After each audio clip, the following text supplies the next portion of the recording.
Welcome, everyone. We are going to be starting our um, session number 11, which is on Jewish literacy class, Prayer and the Prayer Book. And there's a lot of material. So I'm going to dive in. As always, feel free to raise your hands electronically or physically. I think I can see you all. Okay, so there are several types of Jewish prayer. Um, Blessings. We'll get into what blessings are. The liturgy, sort of formal prayer, as in prayer services and a prayer book, and then individual prayer. And the subject, prayer covers all of them. So beginning with blessings, I speak about this a lot, and I think we spent some time on it in one of our Thursday sessions with the folks that are studying for conversion. So the blessings are called barachot because they begin with the word Baruch. And they open with the words Baruch atah Adonai Eloheinu melech haolam. I often think about that. I talk about this as like God's area code. Here in Southern California, if you dial 818, the switchboard takes you to one place, 805 another place. So at least the imagery, and I don't take this literally. For me, the poetic imagery is if a Jew says Baruch atah Adonai Eloheinu melech haolam on God's switchboard, which has astoundingly wide bandwidth so that God can connect with anyone, anywhere. God hears a Jew saying these words. God says to whatever heavenly host is surrounding God, excuse me, a Jew is about to say a blessing. I'll get right back to you. Then, broadly speaking, there are two kinds of blessings. Thanks for the good stuff blessings, or if it's a mitzvah, there's a little added sentence, and we're going to get into that actually in the next slide or two with a chart. And this chart is actually on the website as a download in the Jewish literacy section. The form of the blessing was minted by the rabbis, and they actually use that word of being minted. It goes along with something that I've been discussing a lot, and that is Judaism is obsessed with what you're supposed to do. So if you have gotten a gift in your life, let's say something to eat, there's an allusion in the Torah about giving thanks for that. Whoops, did I lose? Everybody still there? Yes? Say something. Yes. Okay. Yeah, I don't know what happened. So Windows just shifted. So you're supposed to give thanks, and the rabbis would say it's not up to you to sort of just interpret what's the best way to say thanks, but they are actually going to give you very specific directions on how to say thanks. And if you use their system, you have fulfilled what they would say is your obligation to thank. Blessings and prayers can be said in any language, but Hebrew is preferred. And here is what I call the learner's guide to blessings. So first, there is a common opening. And I have it in Hebrew, in transliteration, and in translation. So the Hebrew, I think I'll read it from the transliteration. Baruch atah Adonai Eloheinu melech haolam, which means, blessed are you. Sometimes I point to the word you as the most spiritual word in the blessing, maybe even the most spiritual word in the Jewish tradition.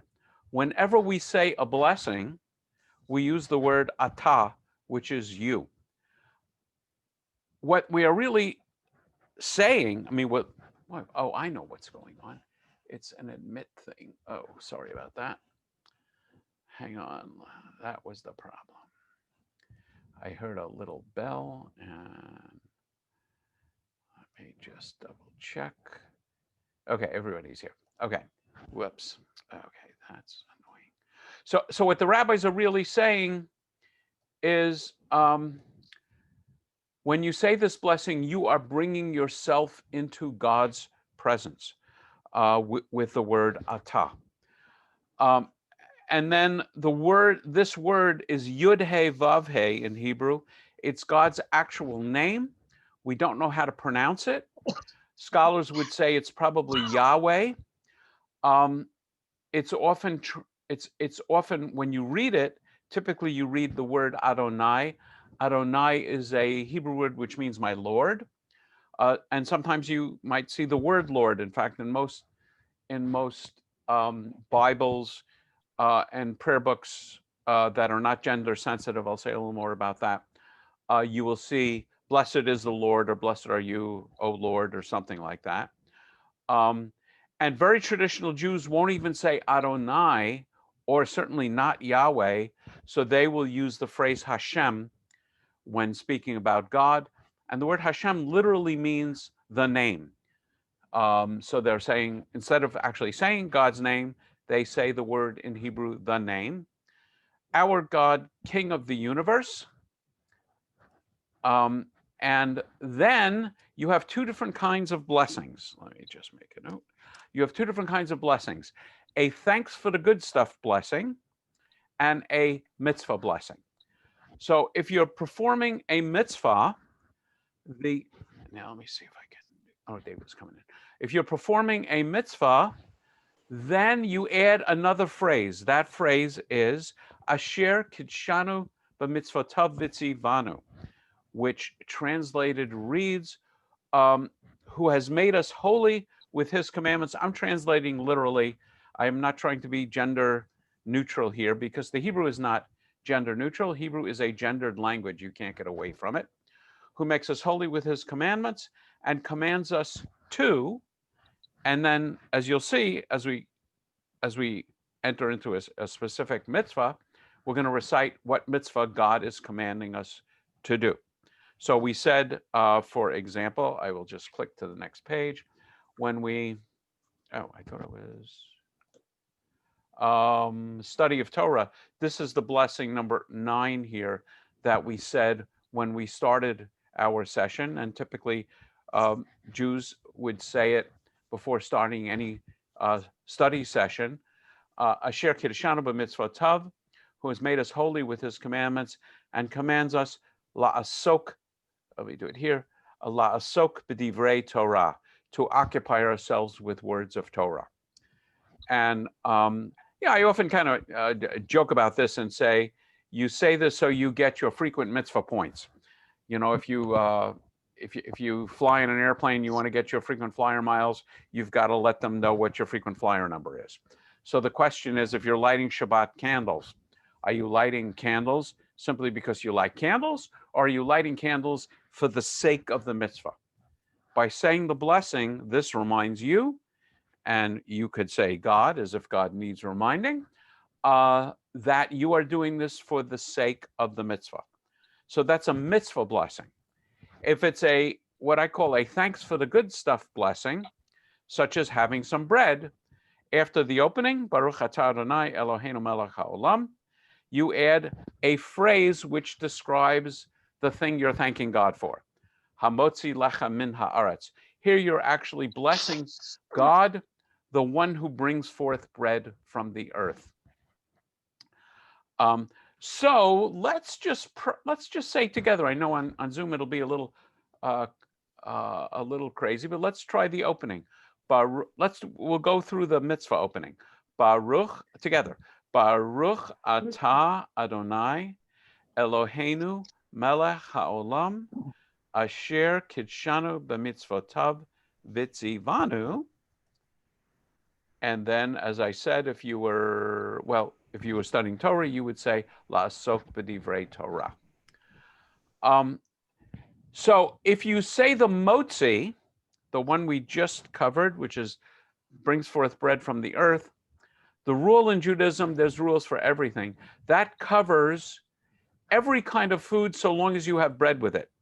So if you have a roll or a piece of bread, then you can eat any other food and you don't have to say a blessing specific to that food, with the single exception of wine. Wine always gets its own blessing, which ends with the words borei pri hagafen. And then other foods, it gets very specific. Boy, I don't know why my Okay, so you still see my cursor over here, right? Somebody say yes, because I can't see you at all. Oh, now we see it. Yeah, okay. I don't think it's in presentation view. Yeah, it's what about Where's your cursor? Go ahead and my curse. cursor is on Learner's Guide to Blessing. It's not showing up. So are you seeing it in the mode where the partially?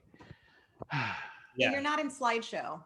Okay, so are we in slideshow now by any chance? No. No. Okay, I don't know what I am doing, but let me try and get back. It's so hard to do this right. I don't know how to do this. That's not going to work. There we go.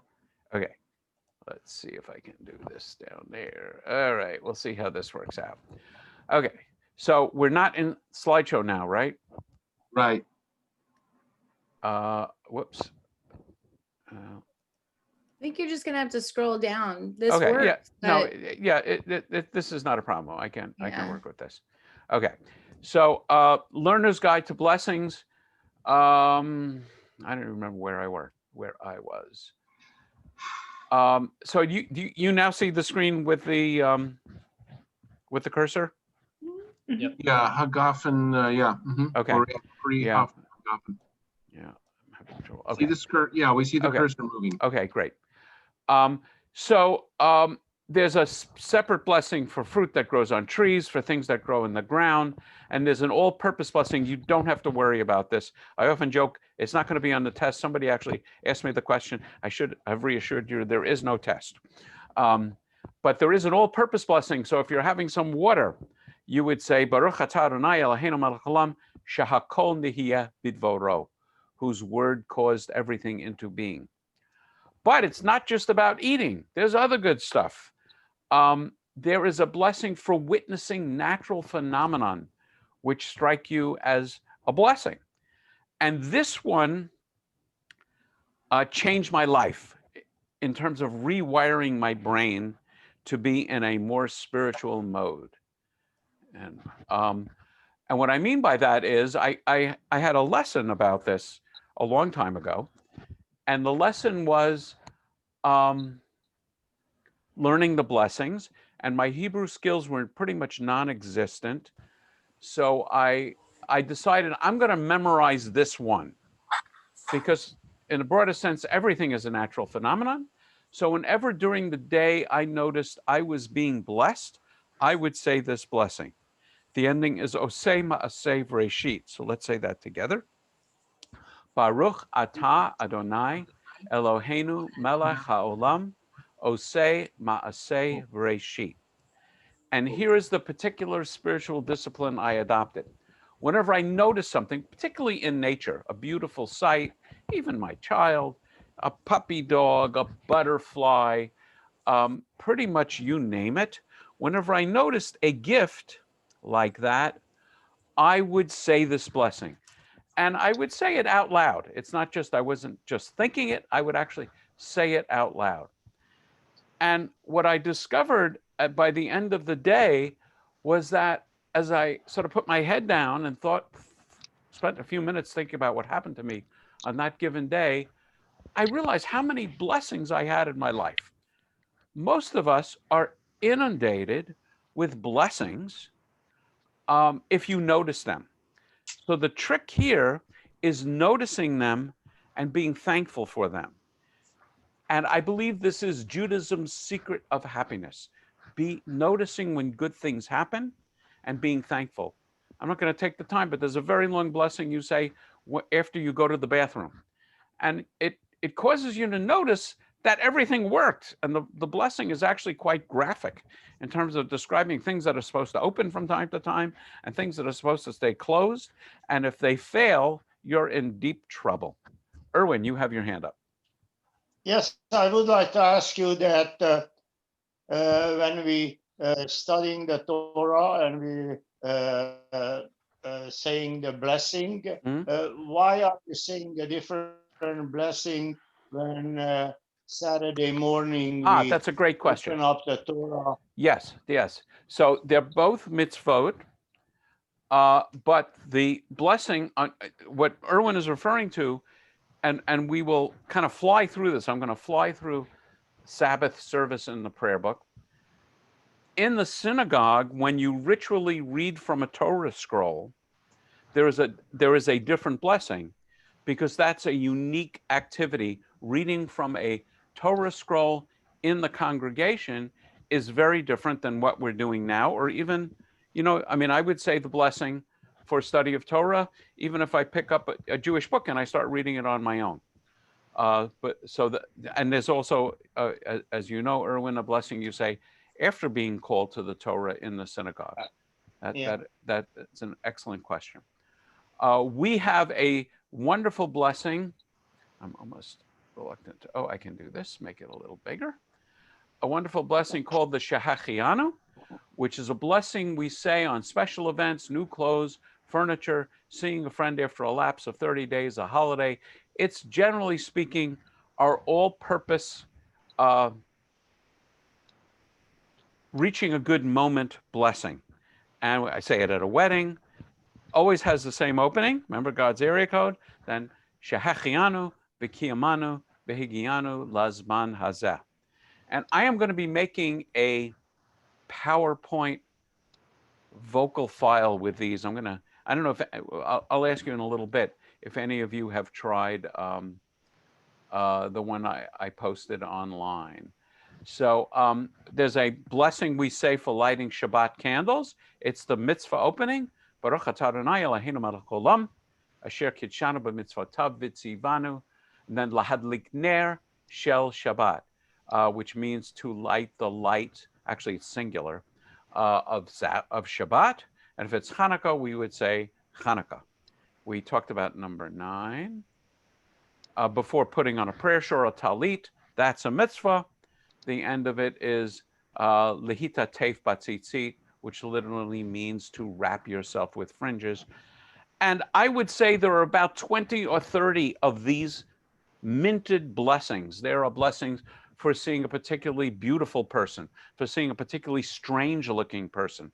There's a blessing for seeing a religious scholar, a blessing for seeing a secular scholar, a blessing for meeting a ruler of state. And there's a particular form of that blessing if the ruler of the country has literal power over life and death. It's not so often you get an opportunity to meet someone like that. The King of Morocco, if I ever get to meet the King of Morocco, I will be prepared with that particular blessing. You almost wonder if there's a blessing for saying a blessing. Yes, you can wonder about that. So what about a new baby? I would say Shehachianu. Shehachianu is the general all-purpose, something happening periodically or new in life. Okay, And there's a blessing for, is the baby a boy or a girl? I don't recall. boy. Okay, so there's lots of blessings associated with circumcision,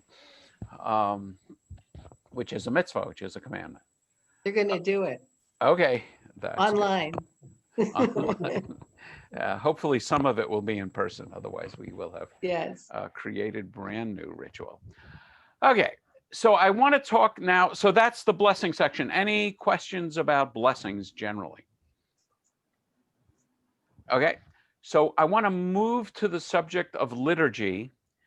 And I think the way I'm going to do this, I do have on another file that I can show you online. Actually, I sent you a link for this to access the Reform Movement's prayer book online. And I'm going to be spending some time walking through the prayer book just to kind of give you an overview and introduction to the prayer book. So a prayer book in Hebrew is called the Siddur. The Siddur means order. Siddur means order. And we call the prayer book a word relating to order because the prayers are arranged in a particular order. Another one you may have heard, which sounds like this, is a Passover Seder, also coming from the same root word for order, because the Passover Seder is in a very particular order. It is the evolving collection of prayers and ritual. It has prayers that are as old as the Torah and as new as those for the state of Israel, which by definition is 72 years old. And I want to emphasize that this is where theology of each movement and really even each culture hits the road. Everyone works from the same Torah. All Jews work from the same Bible. We work from the same Talmud and Mishnah and other codes. There may be slight variations depending on which translation you're using, and even sometimes there's even variations in the Hebrew text. But every group of Jews put together their prayer books. The prayer books get started being put together in the Talmud, as the rabbis are going to specify what prayers we need to be saying. And it's something I've said a lot, but I will say it again.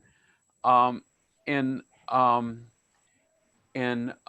the Hebrew Bible, in the Tanakh, there is not a single mention of group prayers, of people getting together to pray.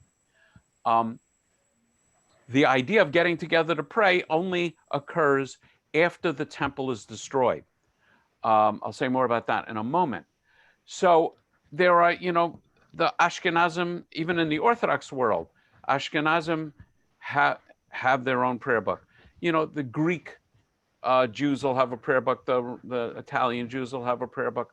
Chabad will have a prayer book. Even though they're all in the Orthodox world, they will have the basic prayers, the ones I'm going to show you in a few minutes. But there's a lot of poetry and adds on a little bit of subtraction that each movement will put in. And then as we get into movements that are going to be theologically based, such as the Reform movement, there will actually be some theologically significant changes even in the Hebrew of the prayers. So for example, Reform Judaism generally doesn't take literally the idea of physical resurrection of the dead. So in one of the prayers, that's mentioned a couple of times. So in the Reform Prayer Book, we change that wording very, very slightly. Same thing with the Conservative Prayer Book, and that's even in the Hebrew. It's not just an issue of translation. The prayer book I'm going to show you is the newest Reform Prayer Book, the Mishkan Tefillah, which means sort of the sanctuary of prayer. And very, very important, most Jews have no clue about this. The service is a remnant of the sacrificial service. In temple times, we had 3 sacrifices a day. Now we have 3 prayer services a day. In temple times, the priests recited the liturgy, mainly singing psalms and so on. Now everyone says it. There is no mention in the Bible of people getting together to pray. That's something that the rabbis add after the destruction of the temple. This is an introduction to the liturgy, and don't worry about it. I'm going to give you a bunch of information about what the component parts are. You don't need to worry about this at all. Murray. Hi. 2 questions. The first would be, can you say the prayer in your head, or do you have to enunciate it? Certain prayers are to be said out loud. Other prayers are to be said quietly. There is a time for silent praying. So I guess some of the prayers would be said silently. I'm trying to think of, I would say it's out loud, because then and God knows that you actually said it, as opposed to you just sort of thought it. And the second part was, yes. Do you have to be wearing a yarmulke when you're saying it? So the tradition for the yarmulke is that you're supposed to cover your head when you say God's name. And since you're praying, whenever you're praying, you are going to say the word Adonai and Eloheinu. You should be covering your head.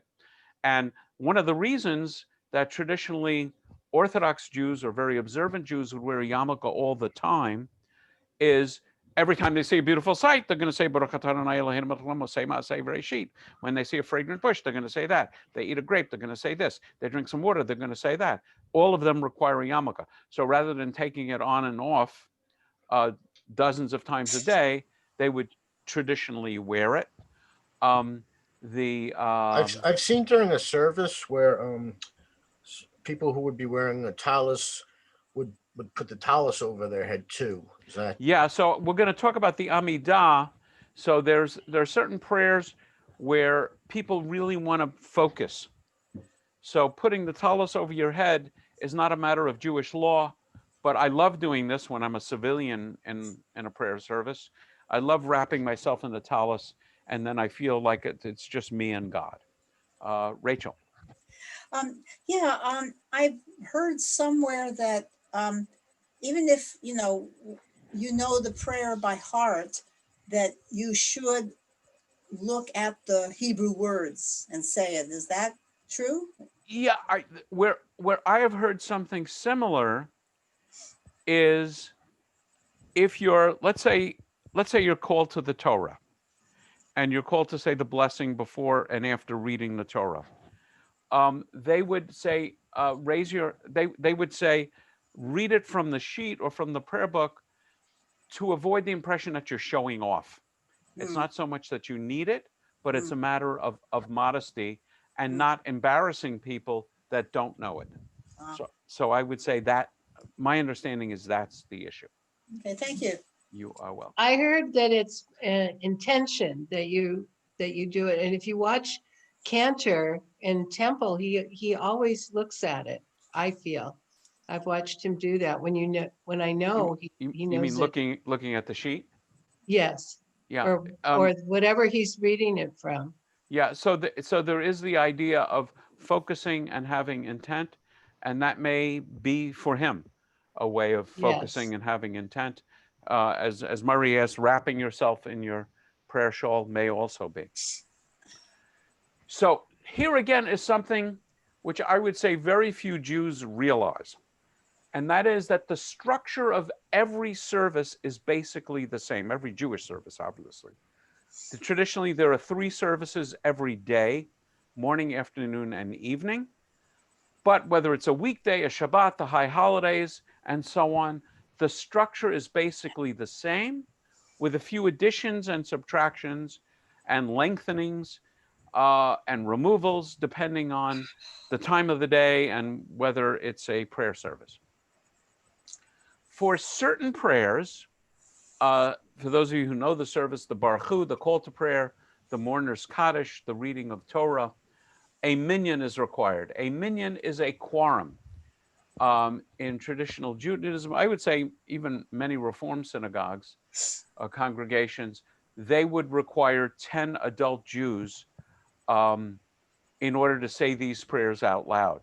So another one, somebody asked about saying prayers silently. I think one of the consequences of not having a minyan is many of these prayers some would not be said at all, some would only be said silently. I am, like most matters of Jewish law, I'm pretty relaxed about this. If I'm leading a prayer service and there aren't 10 people there, I mean, I can't imagine, for example, saying the Kaddish, remembering someone and praising God in their memory. I can't imagine that God would be upset, even though, it's just me, or there's less than 10. The key elements of every prayer service, focusing on the Sabbath, is some kind of welcome. And the Hebrew name for this is Kabbalat Shabbat. You may recognize the word Kabbalah, which we think of as Jewish mysticism, but it simply refers to receiving something. So this is receiving the Sabbath. There's the Baruch Hu. In every case, this word is the key word in the prayer. The Baruch Hu is the call to worship. I think of it as the Jewish version of, what you see in Muslim countries, which is a call to worship broadcast from a tower, which is reminding everyone that it's worship time. This is in the service itself, you're calling everyone to begin the formal service. In the morning and the evening, we have the Shema and her blessings, probably the best known prayer. The central prayer of every service, and I'm going to show you those, is the Amidah, which means standing, or Tefillah, which means simply prayer. This is what actually took the place of animal sacrifice. In ancient times, we would sacrifice animals. Now the theology is, instead of offering God the offering of our flocks, we offer God the offering of our lips and our hearts. It contains 19 sections on weekdays, even though it's called the 18. That's an interesting one. And only 6 sections on Shabbat.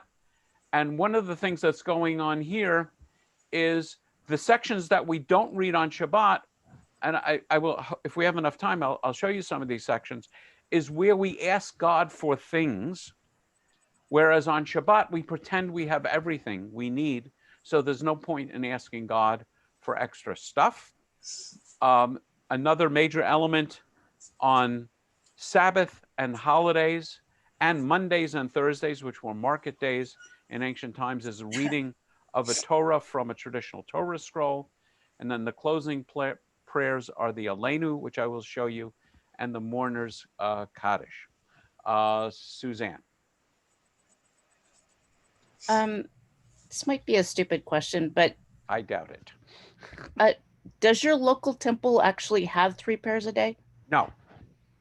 Okay, so I don't get that. Okay, yes, that I absolutely agree with you. So this is why I am a Reform rabbi and not a conservative rabbi. The main difference between, so we're going to talk a lot about this in the future. The 3 main movements in Judaism are Orthodoxy, Conservative, and Reform. Orthodoxy would say Jewish law is binding on all Jews and unchanging with the times. Once we make a law, we never get rid of it. And we may have to invent new laws with the times. Conservative Judaism teaches, notice I'm choosing my words very carefully. I'm not saying what conservative Jews do. Conservative Judaism teaches that all Jewish law is binding on all Jews, but we change things with the times. So a good example would be, there's a lot of laws about a man not touching a woman ever, and laws about Ever. Well, I'm sorry, unless that person is a wife or a daughter. I'm talking about just shaking hands with a woman. Yes, thank you for yeah, that would cut down the population explosion. And but there's also laws about even a man and his wife during her period and during 7 days, clean days after a period, they don't touch at all. They don't sleep in the same bed. So the conservative movement has done away with most of those laws, but would still say the remaining laws, such as praying 3 times a day, are still binding. The Reform movement, my definition is the ethical laws are binding. The ritual laws are something we search and figure out what makes sense for us. And so typically, members of Reform congregations are not going to show up 3 times a day. What happens in Orthodox congregations are typically 2 sessions a day. One in the morning, often at 7 o'clock, because remember, we're talking about weekdays. People are going to work and school. And then there's another prayer session around sunset. So just before sunset, you would say the afternoon prayers, and just after sunset, you would say the evening prayers. One of my main theological problems or practical problems with the conservative movement is that although the conservative movement would teach that you have to pray 3 times a day, unless it's a very large conservative synagogue, they don't have services 3 times a day. You have to go to an Orthodox congregation where there will be services 3 times a day. It's a very good question. And then there are differences clearly between the Orthodox, Conservative, and Reform services. So Orthodox services will be exactly the same. You know, a weekday morning service, a Shabbat service will be exactly the same every time it's done. You'll have a different Torah reading, but the prayers themselves.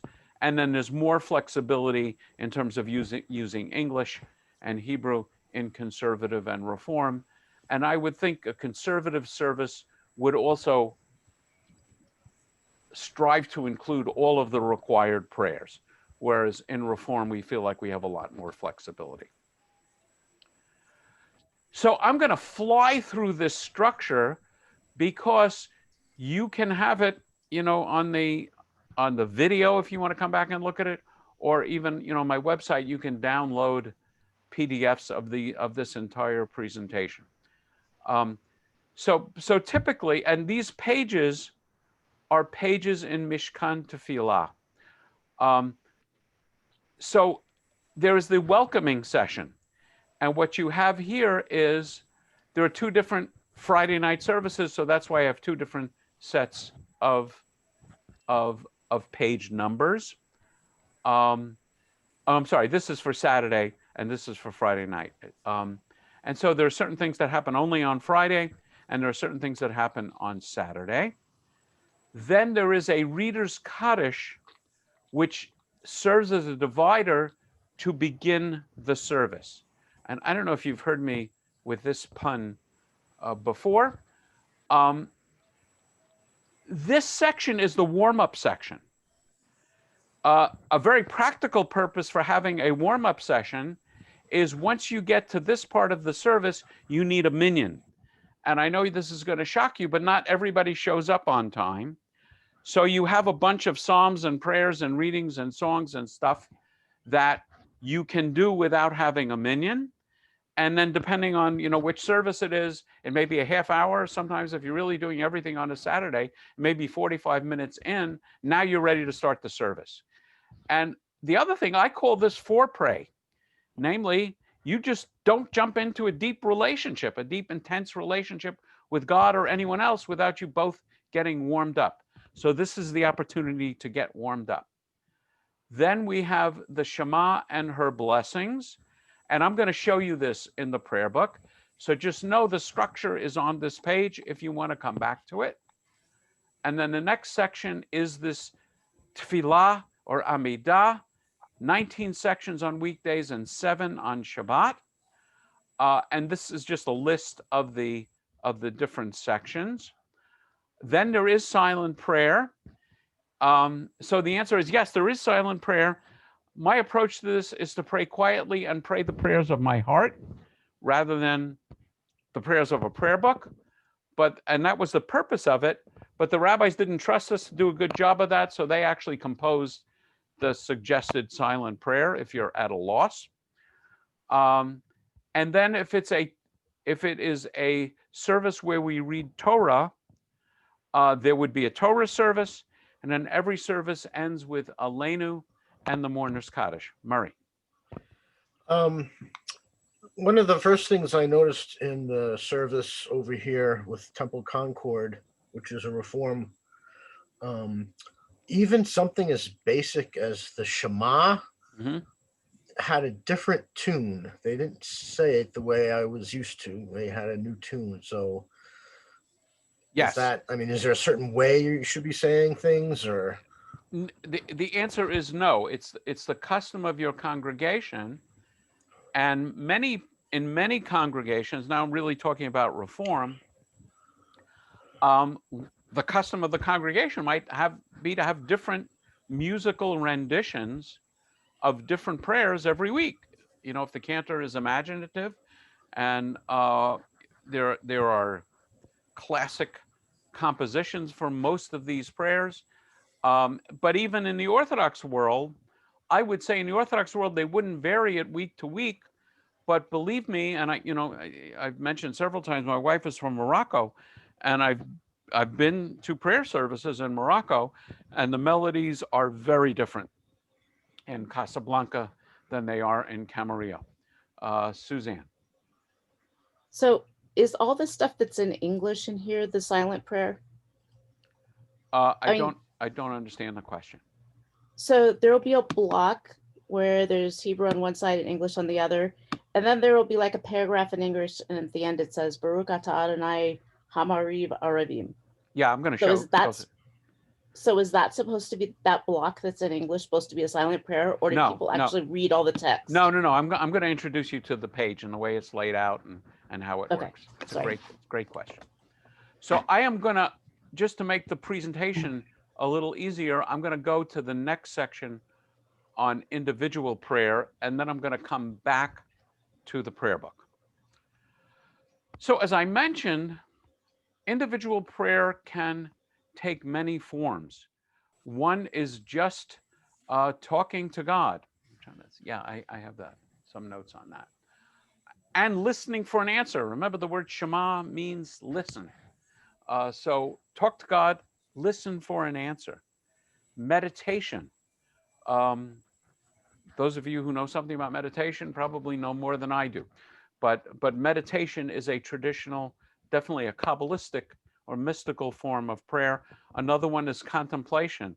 And the ones that I've been introduced to is, rather than meditating just with your eyes closed and maybe a mantra or breathing to focus on, you might focus on a candle burning or on a flower or something simple. And then just reading parts of the service. There is a liturgy even for things at home, like saying the Shema just before you lie down in bed and when you rise up. And typically a prayer books will have prayers for the home. And then I would say there's more to Judaism than liturgy. I often think of liturgy as being like a Hallmark card. It's beautiful, it's very nice, but it's somebody else's words, it's not your words. And, I think of silent prayer, even during the service, as the equivalent of writing a note down at the bottom of a card. And it's not that God needs our prayers, but we need to be the kind of people that pray. One of the words for prayer, one of the verbs for prayer in Hebrew is lahitpalel, which is a reflexive verb, meaning it comes back and acts on the person saying the prayers, and it literally means to judge yourself. So we need to be the kind of people that turn to God.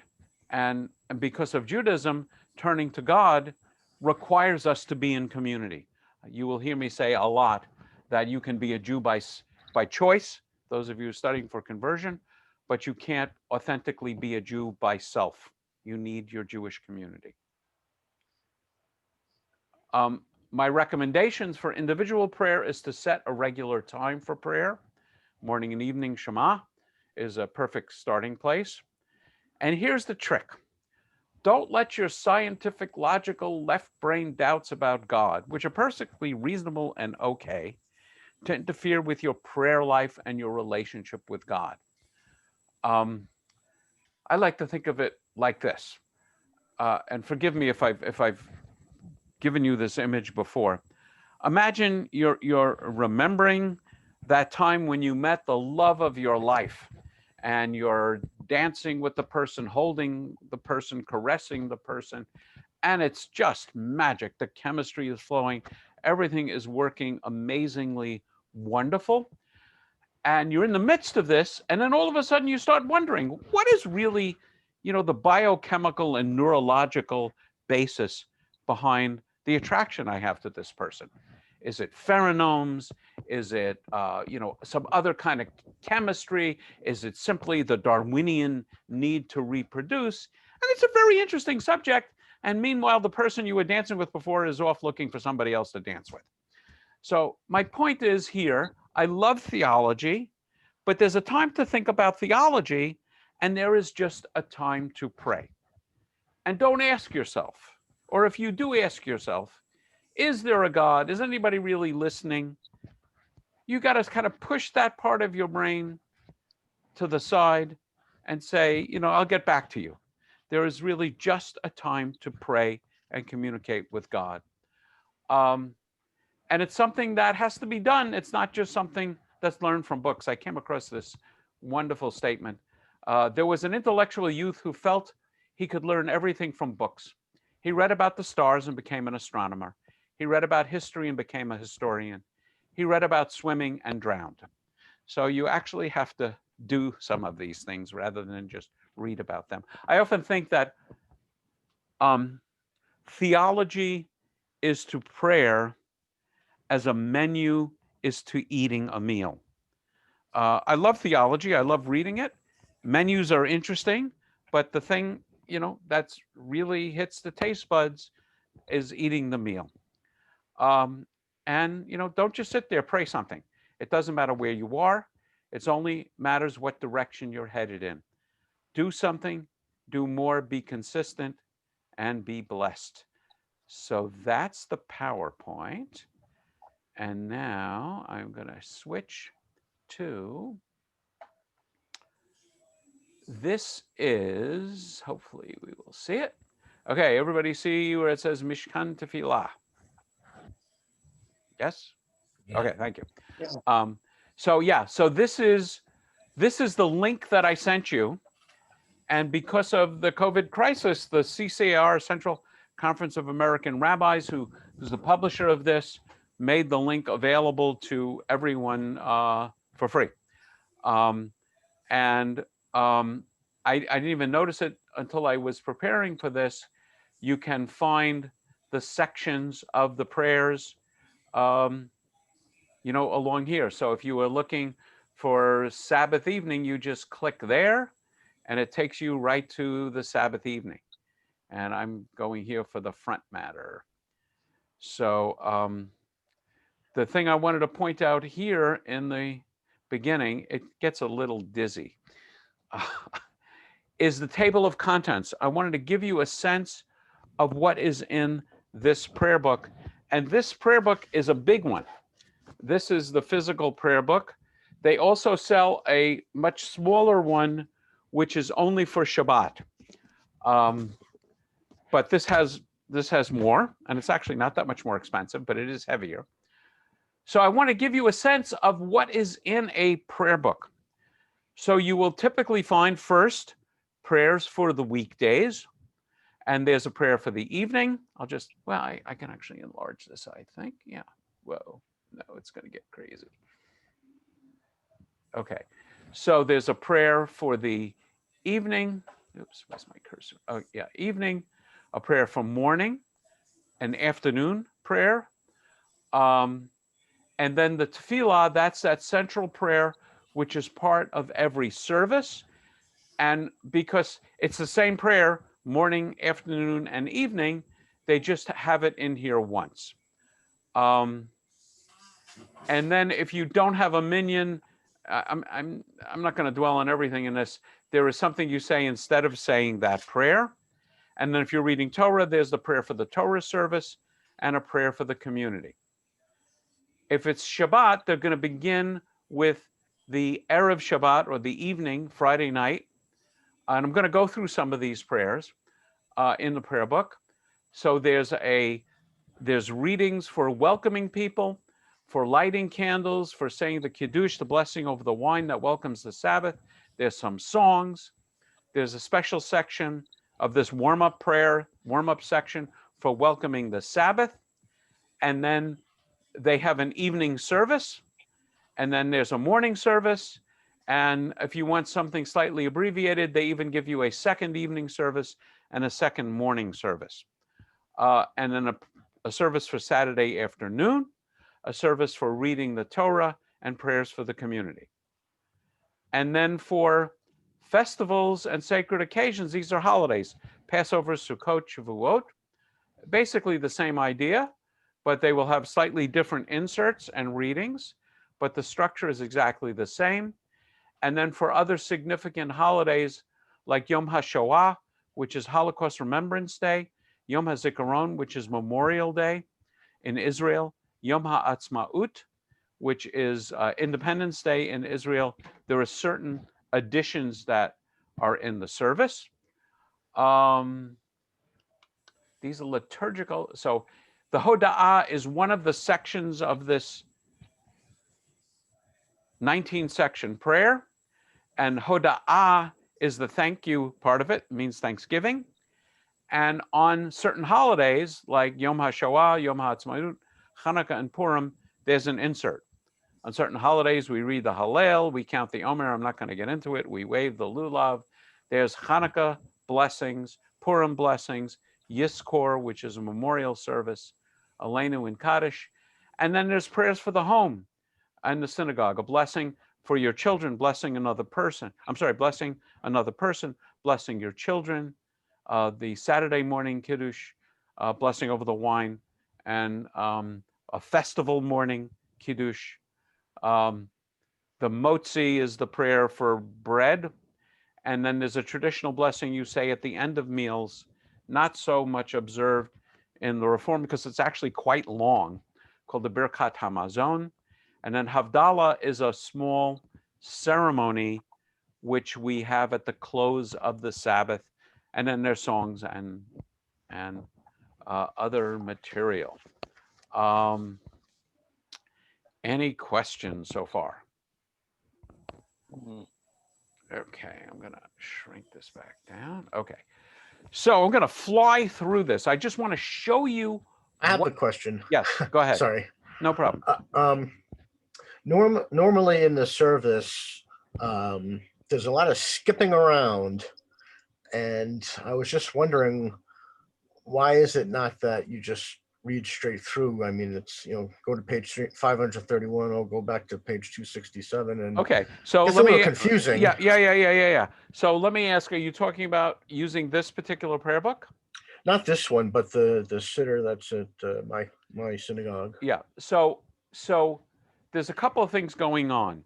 One is, if it's a Reform synagogue, the rabbi can skip around. One of the innovations of Reform was that we're not going to do everything, because in certain cases in a traditional service, like you might have 3 or 4 repetitions of the Reader's Kaddish. You have a complete repetition of the Amidah. So in the Reform prayer book, we skip things, and the rabbi may want to skip things. And it's also common to read some things in Hebrew and some things in English. So that's going to involve some skipping around. You also may be skipping things that don't belong on that particular day. I mean, depending on the prayer book, it may have this. I'll actually show you some things which are only read on a particular day, like the Sabbath between Rosh Hashanah and Yom Kippur. But that's a very good question. So in welcoming the Sabbath, what we're going to see here is a bunch of Psalms. There's Psalm 95. I don't know how easy it is to read which Psalms there are. And I'm really going to go through this quickly. This is part of the warm-up prayer. And there's a bunch of typical Psalms we read. There's 6 of them or 7 of them, one for each day of the week that has just passed. Then there's a traditional song called Lecha Dodi. Okay? By the way, the Psalms that we just looked at, here's these are taken from different Psalms. Psalms are in the Bible. So another very important element of the Jewish prayer book is it is literally a cut and paste of different material. So here are Psalms. The Psalms are in the prayer book, right? Now we're going to go to Lecha Dodi. Lecha Dodi, again, if you can read that, is a poem written in the 16th century by a Kabbalist in Sfat. So the prayer book, is probably 2,000 years, or at least 16, 17 years, the Psalms older than this material. But the rabbis are cutting and pasting. So this is a Kabbalistic poem that we read, which sort of highlights how delighted we are to greet the Sabbath, how delighted we are. The image is, it's like a bridegroom greeting his bride on their wedding night. That's how excited we are to see the Sabbath. And then there's another Psalm or 2. And then we have a bunch of songs, traditional Sabbath songs. So this is Shalom Aleichem. And some readings if you don't want to sing. It's about angels. And now we have, this is called, if you could, well, let's see. Yeah, I'll do it over here. Up here, you can see it's called the Chatzi Kaddish, which means half Kaddish, or sometimes it's called the Reader's Kaddish. And it's a dividing line. We've just done the forepray. We've done the warm-up. Now we need a minyan. Why do you need a minyan? Because for certain elements of the Kaddish, the congregation traditionally responds, even if it's just an Amen or a B'richu or Yehi Shmei Rabba Mevorach. So if the congregation has to respond, the question arises, how many Jews does it take to make a congregation for the purpose of responding? And the answer is 10. Suzanne. I think this page has what I was talking about. Yes, There's like yes. bunch of random stuff in here. Okay. Like an not E. random. Cummings poem. Chas v'chalila, not random. God forbid it's random. But I mean, like, there's an Yes. E.E. Cummings poem in here. Oh, where's an E. Cummings poem? It's under Festival Tefillah. It's stuff like that that is Oh, random okay. to me. Okay. So let me just broadly introduce the layout of this prayer book. And it's a huge innovation. And believe me, they test drove this for years. This thing was published like in 2006, 2007. It probably took 4 or 5 years for this. So here is the structure of this prayer book. It has the original Hebrew. In this case, it's actually interesting. This is all Aramaic, except, well, it's all Aramaic. But let's just say Hebrew for convenience. In the original script. And then over here, it will have the transliteration. And some of you have pointed out that transliteration isn't always very helpful. You know, I'll enlarge this. Whoa, I didn't mean to enlarge it that much. I always have trouble when I try and do this. Anyway, transliteration isn't always particularly helpful if you don't know how the Hebrew sounds. Then the other thing that's going on in this prayer book is it will have what is meant to be a literal translation. So that's what's going on here. Exalted and hallowed be God's great name in the world which God created according to plan, and so on. So that's meant to be a translation. In this prayer book, it's gender sensitive. So you won't see any he's or hims, and you won't see any lords or ladies. The Hebrew is gendered. The English in this prayer book is not gendered.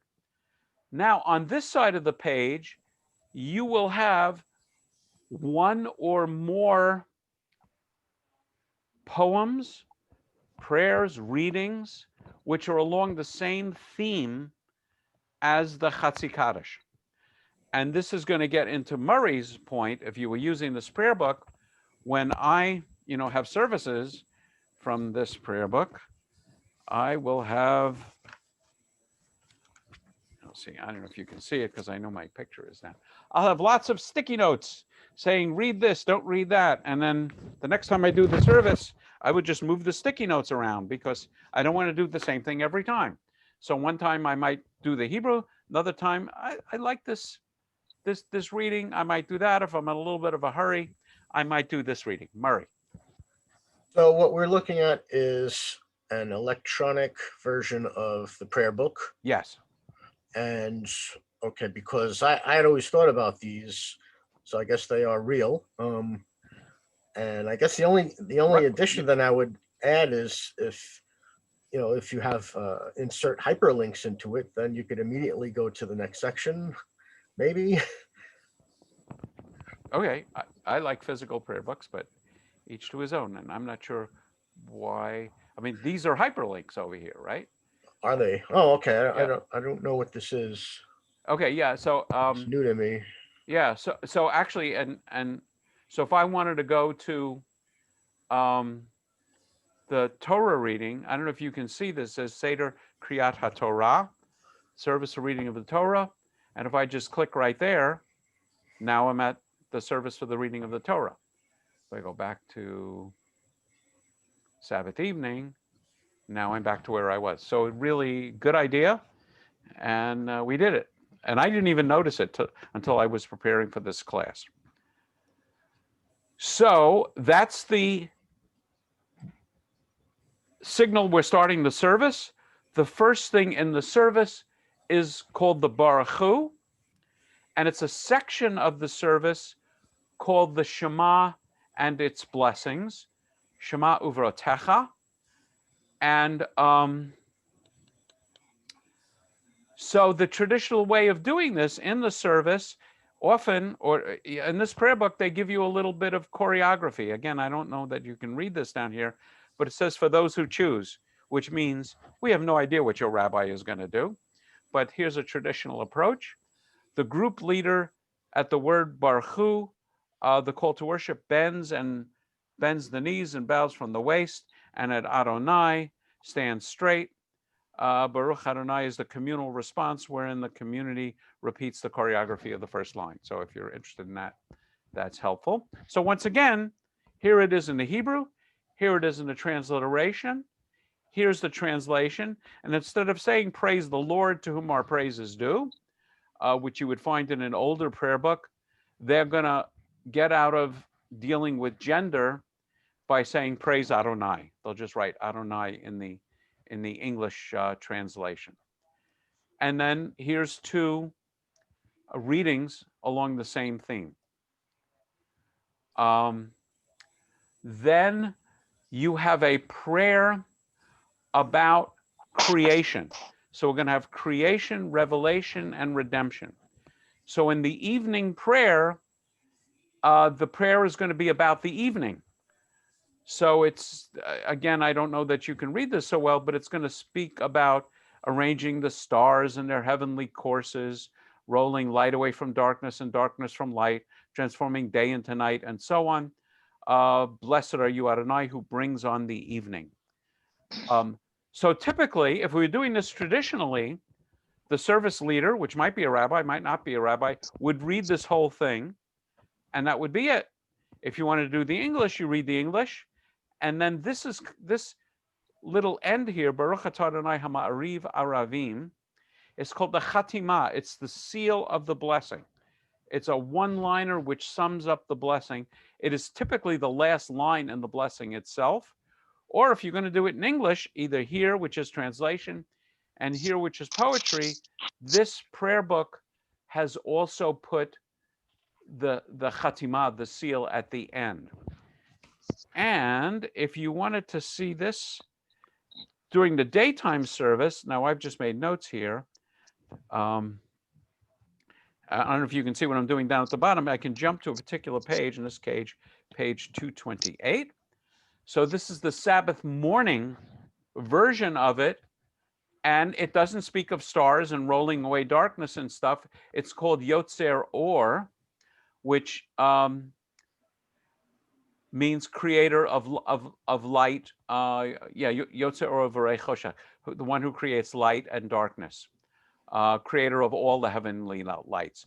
So broadly speaking, it is not unusual to have a different version of a prayer in the evening and in the morning. You're still saying a creation prayer, but it's a different one. Then we speak about, we enter what I like to call a love sandwich. And we speak about God's love for us. So in the evening, this prayer is called Ahavat Olam. And in the, I'm not going to jump around because I think it's just too confusing. In the morning and afternoon service, it's also a prayer about God's love for us. It's called Ahava Rabbah. So those of you who know these prayers will know the difference, but it's just the difference between a daytime prayer, evening prayer, same structure, Hebrew, transliteration, translation, and, beautiful poetry. And some of these poems are rather old. Some of them were written just for this prayer book. And in the back, there's credits for the authors of the prayers. Then there is the Shema, which is so central that it gets its, this kind of special treatment. And we chant this out loud, and we say this one quietly, and there's some instruction there. And so the Shema is the revelation. We talked about creation with light and darkness, then revelation, because Shema is in the Torah. And then we actually chant a section of Torah. So again, we had prayers from the Psalms. We had prayers the rabbis created. Anytime you hear a prayer that says, Baruch atah Adonai Eloheinu melech haolam, the rabbis wrote it. That's not from the Bible. And in this section, we're actually chanting directly from the Torah. Same overall structure. More prayers. Basically, this is about our faith in God and God's faith in us. And then we get to the redemption part. So we have a prayer called Micha Mocha, which those of you who've been to lots of services will be very familiar with this. And it's cut and pasted. So you can see down here, this is from Exodus, this is from Exodus, this is from Exodus, this is from Jeremiah. The rabbis cut up and pasted different sections of Torah to create this prayer, which is very commonly sung. Once again, there's an evening version and a daytime version. This then is a kind of a now I lay me down to sleep prayer. It's only in the evening service, and it's talking about God spreading over us a shelter of peace, and guarding us. The other thing I want to point out here is over here in Hebrew, and over here it's still Hebrew, but it's transliteration. If you really know your way around the prayer service, you can see this is the Hashkivenu, that's the name of this prayer. And you know we've been through the Baruch Hu, the Mariv, Aravim, and so on. And coming up is Vishamru. So it's just a little, it's a guideline. So here's a couple of Sabbath songs that are quite common in Reformed Friday night services. And then the Tefillah, which, as I mentioned, is the central prayer of the service. So there's a meditation that begins it, quite often chanted by the cantor.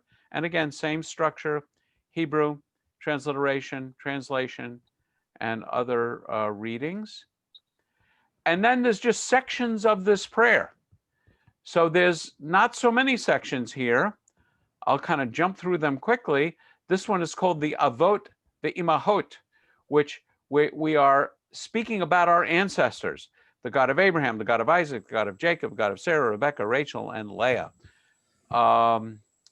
And the Chatima is, blessed are you, Adonai, Sarah's helper, Abraham's shield. So we start off talking about our ancestors. Next, we're going to talk about God's power. And traditionally, the aspect of God's power that was most powerful to the rabbis was reviving the dead. So for example, and when the Reform movement started, one of the things we got away from theologically was this idea. I'm going to try and make this a little big. Oh, wait, there's a little thing in there that should make it a little easier. Okay, so so it would say Mechayeh HaKol, Ata Gibor, you are powerful, Leolam, forever, Adonai, my Lord. I don't know how they translate it. Mechayeh HaKol Ata, you give life to everything. The traditional version of this is Mechayeh Metim Ata, you give life to the dead. The Reformed Prayerbook put this back in for those who are traditional and want to use it. Now here is one where in the winter we use one little insert, in the summer we use a different little insert. And if you look to the translation, here's that business about reviving the dead. In the winter in Israel, it rains. So we praise God for causing the wind to shift and rain to fall. And in the summer, like Southern California, it doesn't rain. So we're not going to praise God for causing rain. We're going to praise God for the dew that we receive. And let me move on. And I get smaller again. So this is called the Kedusha. So the Kedusha in the evening is very brief. It's much longer during the daytime. And it's about God's holiness. And then there's a section called Kedushat Hashem, about the holiness of God's name. And then there is a section called Avodah, which basically thanks God for the opportunity to pray and accepting our prayers. And then this is Murray, a little jumping around stuff. On Rosh Chodesh, which is the first day of every Hebrew month, Passover and Sukkot, we would read some stuff in here. Then there is a prayer of thanksgiving. And again, it'll tell you on Hanukkah, go to this spot. On the Sabbath between Rosh Hashanah and Yom Kippur, add this little insert. So there's a bunch of little inserts. But notice we have 1, 2, 3, 4, 5, 6, 7, and then this is silent prayer. So there's 7 sections on Shabbat to this prayer. So this is, the last one is always a prayer for peace. Shalom Rav in the evening, Sim Shalom in the morning. And then here is the silent prayer. And if you want to use their version, you know, you can just recite this one. I just want to show you briefly the difference between the weekday and the Shabbat. So this is the weekday tefillah, same opening, same blessing of the mamas and the papas, same blessing about God's strength. Then in the evening, exactly the same Kiddushah about God's holiness that I showed you before. And then if it's a, as it says, a weekday morning or afternoon service, that section's a little longer. And now the fun starts. So now notice how many more sections there are here. So on the weekday service, we are actually asking God for stuff. We're blessing God and we're asking God for stuff. So in this first section, we are asking God for wisdom, insight, and knowledge. Here we're asking God for the opportunity to repent.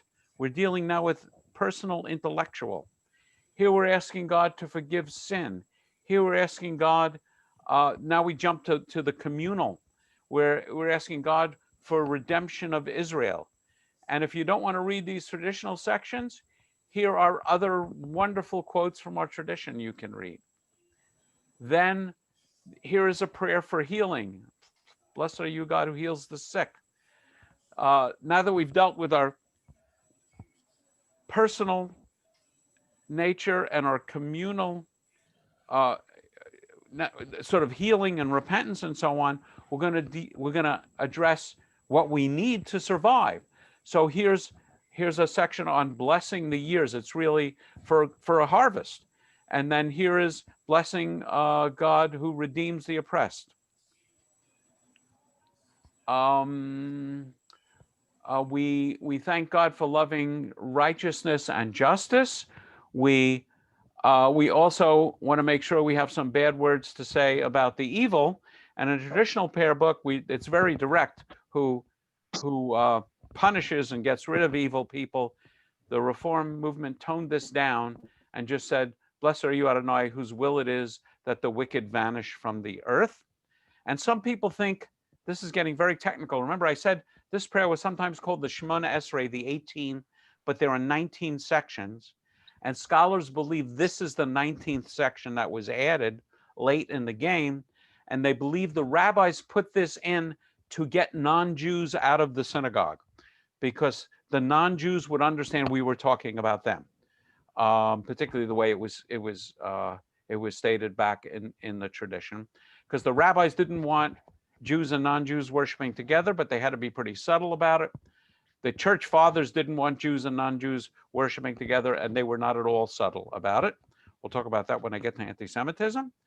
Here's praise, asking God to reward the good guys, the tzaddakim, the righteous. Since we've asked God to punish the bad guys, we want to reward the righteous. Here's a prayer for Jerusalem.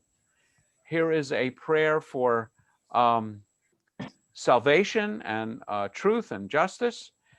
And then a prayer for hearing our prayers. And then the next set of prayers are going to be the same ones that we had in the Shabbat service. So it's the same, and there's the Thanksgiving and all the Thanksgiving inserts, and the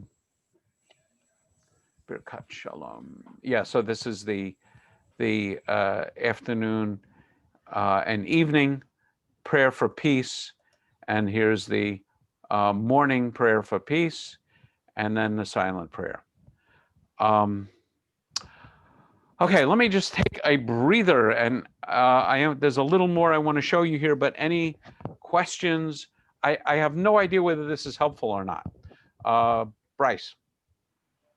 So there's a conundrum in my head about this, and I'm sure, I don't know whether anybody else feels it. But you know what we've got is in essence, and I'm not trying to demean it but these are the the rabbis made up all these prayers. They're canned prayers. I mean, they're, Yes. everybody prays them all at the same time and whatnot. All right. But none of this is coming from my heart. Right. Okay. Yeah. And it's all just form. It's almost as if you could, I mean, it isn't coming from within me. It is just something that I get through. Okay. And I have no idea. I mean, this doesn't excite me internally. It's just, because I'm not really good with groupthink. We're all going to think. Okay. So sorry. So I was just going to say that the conundrum I feel here is that I don't feel like I'm talking to God here, because it isn't me. These are other people's words. Right. Okay, so a couple of comments on this. Do you get any special sense when you are at a baseball game or a sports function and people sing the national anthem or recite the Pledge of Allegiance? Not anymore. Okay, but you did at one time. When I was a little child. Okay, so the other thing is, again, to me, this is a lot like a greeting card. First, from the rabbi's point of view, the issue is you're obligated to say prayers. You got to get them done. And the rabbis don't trust your heart and your feelings. The rabbis want to make sure you get the prayers done. I would say, I don't know if Erwin is here. Erwin, yes, you're here. Erwin, do you get anything out of praying together with people as a community, even though it's the same prayers? Yes, I do. Okay, Well, Jay. most of the time, I think I explained to you several weeks ago that sometimes I am at the same place as the rabbi at Bima, and sometimes I am by myself, even if the temple is full, and I am praying by myself. Right, but you're praying by yourself in the context of the congregation. Correct. Yeah, and Jay, I've heard you speak about being in services and praying traditional prayers as being moving to you, I think. Yes. Yeah. So I would say, there are people for whom this is moving. And I would say generally, this is the form of religious services. Reform Judaism copied the Protestants by introducing a strange idea in religious services. And that strange idea is decorum. In Reform services, imitating German Protestant services, they instituted this idea that everybody reads together. Here the rabbi does something, here the cantor does something, here the congregation does something. If you went to a Chabad service, you would find everybody's kind of praying at their own pace. They have a very powerful idea that they have to say the prayers. The understanding is God has commanded me to say these prayers every day, and I got to get them done. This may or may not have spiritual meaning for you, but that's your business. If you were a traditional Jew, you wouldn't question that. You just get them done. I do morning stretches, and believe me, I don't enjoy them, but they are a ritual for me. And as a result, I get through the day with less pain. So this is a spiritual ritual for many Jews. And in Jewish tradition, they speak about prayer being both, in Hebrew, it's called kavanah, which means intention, which is sort of what you're describing for and looking for, a connection with God, and keva. Keva means fixed prayer. And the Jewish tradition has both. Let's see. Okay, I want to just point out there is also a section for the reading of Torah on Shabbat, and there'll be reading of Torah in other days of the, other days when we read Torah. And again, there will be just material about prayers for taking the Torah out of the ark, the Shema for the Torah service, and then what Erwin was talking about. Whoops, it's over here. There's a special blessing before reading of the Torah, but that's different than before studying Torah. Erwin. Yes, I don't know if my Hebrew is good enough, but kavana comes, or maybe after, it comes from kovet, and that is respect for the prey or for God, and that's why we are obligated together. I doubt very much if the two are related Hebraically, because kovet has a dalet in it and kavanah doesn't. Yeah, But I like the yeah, idea, and I agree with the idea. But kavanah means the intention. So, for example, if you're praying the Amidah, you say the prayers. Wrapping yourself in a talit is kavanah. When you say the Shema, there's a tradition of covering your eyes to focus intent. I would say that's kavanah, more intention. And the other section here is the Aleinu, which moves toward the conclusion, talks about praising God. And then at the end of every service, there is a mourner's, whoops, sorry to be so dizzying. So here's for the mourner's Kaddish, there's a bunch of readings about remembrance and about the pain of death. And it's, there's a lot of them because the service leader might choose a different one every week. So it looks like there's at least 10 different ones. And then here's the mourner's Kaddish itself. The other thing I really just want to point out, there's Havdalah, a service for the end of the Sabbath. I just want to point out in this prayer book, there's a lot of songs. I don't know if this will take me to a song. Let's just see. Whoa, it did. Oh, there's hyperlinks here. I didn't know that. Now I know why it was doing that. That was doing that in table of contents too. So there's a lot of songs which are often sung in the synagogue. And so the cantor who would be leading this song might say, turn to page 648 for Shir Chadash. And there'll be lots of different melodies to this. And where appropriate, it will give you the biblical reference. Okay, so I have one other thing I just want to show you, but let me ask before I do that, if there are any questions. Yeah. Erwin, yeah, go ahead. Yes, I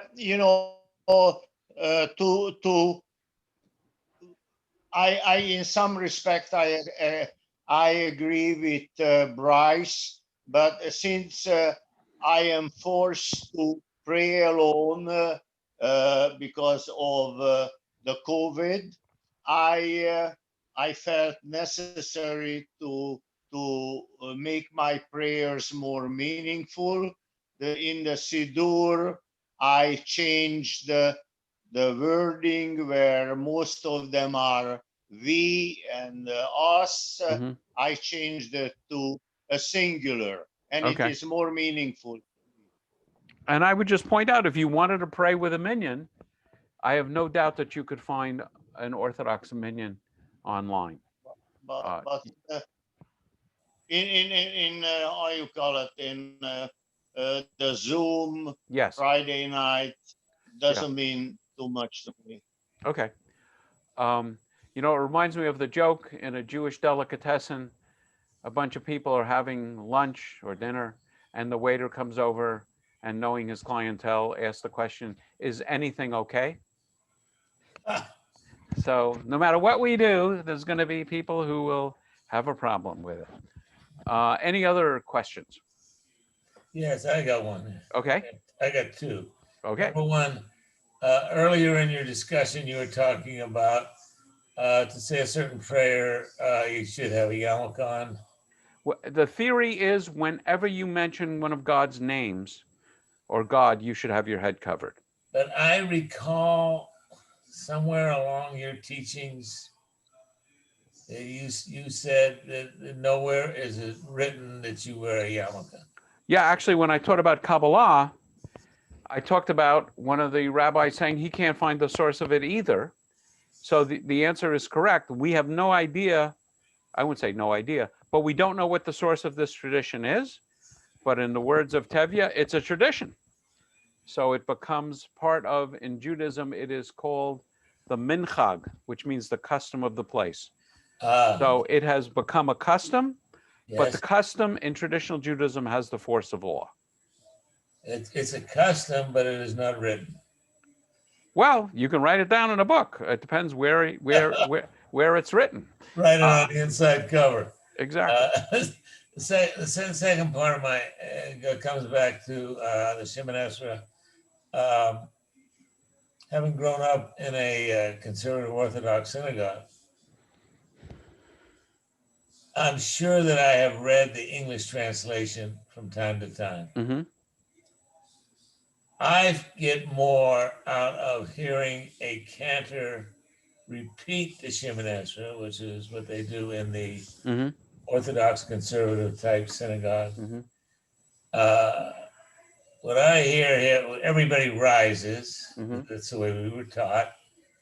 And when he performs, and that's what I call it as a performance, Mm-hmm. I get more out of that than reading as fast as I can to get through those 18 chapters or 19 chapters. Yes, I completely understand. I'll just make one comment that in a traditional synagogue, the Amidah Shemoneh Esrei is so important that first you say it to yourself quietly.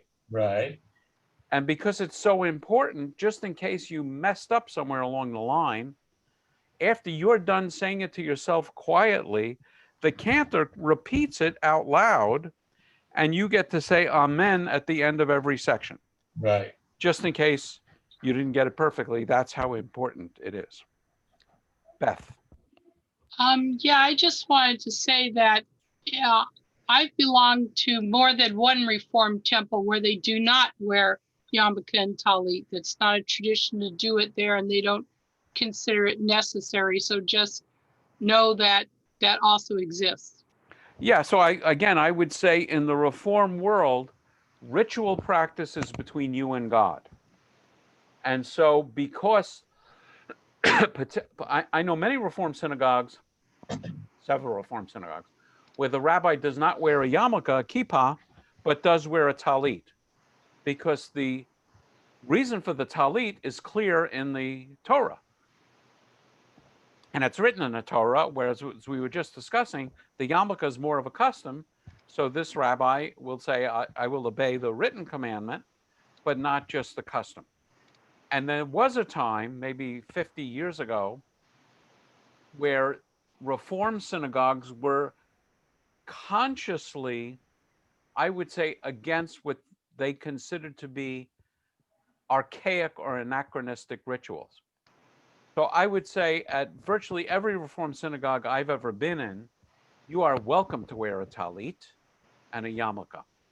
But 50 years ago, there would be Reform synagogues where you would not be allowed to wear a talit or a yarmulke. Just to let you, 50 years ago at my brother's bar mitzvah, the rabbis did not allow him to wear a talit and a yarmulke. Right, because they were consciously rejecting what they considered to be archaic trappings of sort of medieval superstitious Judaism. Bryce. I just want to say that I'm really impressed that you got us through all of this stuff in the amount of time you really motored through it. Thank you. You're welcome. So I just want to show you, I don't know if you have seen this project I'm working on. So the question is, can you see it now? I think you can, yes? Yes. Okay, I'm going to try again to do it from the beginning of the slideshow. Can you see the slideshow or no? Yeah. No. Yes? No, we all we see is okay. Okay, so what I'm doing is you'll be able to see it here, but not exactly how it works. And this is the link that I sent you. So in response to a request, so this is actually the the blessing for lighting Shabbat candles. So what I'm preparing, and I'm really having fun doing it, is for every page of this, I have and you won't see this little, play thing. If you just click on the speaker over here, you will hear me reading it. I'm just going to stop it. And then I also recorded a simple chant. We don't hear that. Oh, I'm sorry. Thank you. Thank you for telling me. Yeah, I forgot when I did the share screen to turn on the sound. Okay. Yeah, so you hear it now, right? Yeah. And then in some of these, I actually put in a little commentary. The performance of this blessing is unusual in that I'm not going to tell you why it's unusual. And then here's the Friday night Kiddush, and it goes on. Oh, let me just do it. So first, it's it's the blessing for wine, and then there's more, and then there's more, and there's more, and it's a phrase at a time, which I think is useful if you want to learn it. And then what I did here is to do the whole blessing, if you wanted to hear the whole thing run through. And then I also have in this one Lecha Dodi. I don't know how far I went in sending. Oh no, this is my. Yeah, and I discovered how to do this so you don't have to. So it's much more user friendly. So I encourage you to try it. You're my beta testing laboratory, and it actually didn't work, as Beth told me when she first got it. So I encourage you to try the second version, the one it's on my website. And I gave you a link in my weekly letters to you to get there, because I'm not just putting this out for everyone because it's not ready for prime time. So I'm really curious to know how well it works for you. That is pretty much it. Yes, go ahead. Rabbi. Yes. I didn't get the link. I'm not. Yeah, I need to be sure and put you on the mailing list. I don't think I have you on the mailing list, but I will do that. Thank you. You're welcome. Oh yeah, send Erwin. I'm going to put you on the mailing list. The link. Okay. So, any other questions or comments? Next week we are going to talk about. We're beginning a section on Jewish history. And Jewish history is so involved and complex, it's impossible to cover. So we're going to do all of Jewish history in 90 minutes for the first session. The second session following week is Judaism and Christianity, the parting of the ways, mainly because this is a subject that particularly interests me. And then the third week in this section is the 20th century, namely Zionism, anti-Semitism, and the Holocaust. This is Wednesday nights. These are all Wednesday nights, yes. So thank you all for coming, and I will see you, God willing. I'm trying to stop that. Oh, there it is.